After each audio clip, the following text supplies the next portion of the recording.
Hi friends, இப்போ வந்து நம்ம ஆவலோட எதிர்பார்த்துட்டு இருந்த குட் பேட் அக்லி திரைப்படத்தோட செகண்ட் சிங்கிள் வந்து வெளியாயிருக்குங்க. ஸோ கண்டிப்பாக அஜித் ரசிகர்கள் எல்லாருமே வந்து முதல்ல ஒரு பண்ண வேண்டிய விஷயம் வந்து தேங்க்ஸ் டு ஜிவி பிரகாஷ் அப்படின்னு சொல்லலாம். ஏன்னா வந்து காட் பிளஸ் யூ வந்து செம்ம வைபாக இருக்குது அப்படின்னு சொல்லலாம். சத்தியமாக ரொம்ப ரொம்ப வைபாக இருக்குங்க. ஸோ அனிருத்தோட வோக்கலில் வந்து ரொம்ப ரொம்ப சூப்பராக இருக்குது. அண்ட் ஸோ ஒரு ரேப்பும் நடுவில் வந்துருக்கு, செம்மையாக இருக்குது. அண்ட் நம்ம தல அஜித் வந்து டான்ஸும் வந்து சரியாக ஆடி இருக்கார் அப்படின்னு சொல்லலாம்.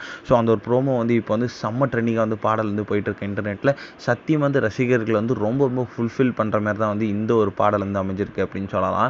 ஸோ ஒரு லிரிக்கும் வந்து நம்ம தல அஜித்துக்கு வந்து செம்ம ஆப்டாக வந்து சூட் ஆகுது அப்படின்னு சொல்லலாம். ஸோ இந்த ஒரு விஷயத்தில் வந்து ஃபேன் பாய் சம்பவம் வந்து ஆதிக்க ரவிச்சந்திரன் கண்டிப்பாக பண்ணியிருக்காரு அப்படின்னு வந்து ரசிகர்கள் எல்லாருமே வந்து ஸோ கண்டிப்பாக பெருமையாக சொல்லிக்கலாம் அப்படின்னு சொல்லலாம். ஸோ ரசிகர்கள் வந்து ஃபஸ்ட்டு சிங்கிளுக்கு வந்து ரொம்ப எதிர்பார்த்துட்டு இருந்தாங்க. ஆனால் வந்து சில ரசிகர்களுக்கு வந்து அந்தளவுக்கு இல்லை அப்படின்ட்டு சொல்லியிருந்தாங்க. ஆனால் வந்து செகண்ட் சிங்கிள் வந்து ரசிகர்களை ரொம்ப ரொம்ப பூர்த்தி பண்ணியிருக்கு அப்படின்னு கண்டிப்பாக சொல்லி ஆனவங்க. ஸோ ரசிகர்கள் எதிர்பார்த்ததோட வந்து டபுள் ட்ரிபிள் மடங்கு வந்து இந்த பாடல் வந்து சூப்பராக இருக்குது அப்படின்னு சொல்லலாம். சண்டே வந்து ரொம்ப ரொம்ப ஸ்பெஷலாக வந்து நம்மளோட குட் பேட் அக்லி ரசிகர்களுக்கு வந்து தல அஜித் கொடுத்துருக்காரு அப்படின்றது எந்த ஒரு சந்தேகமே இல்லை.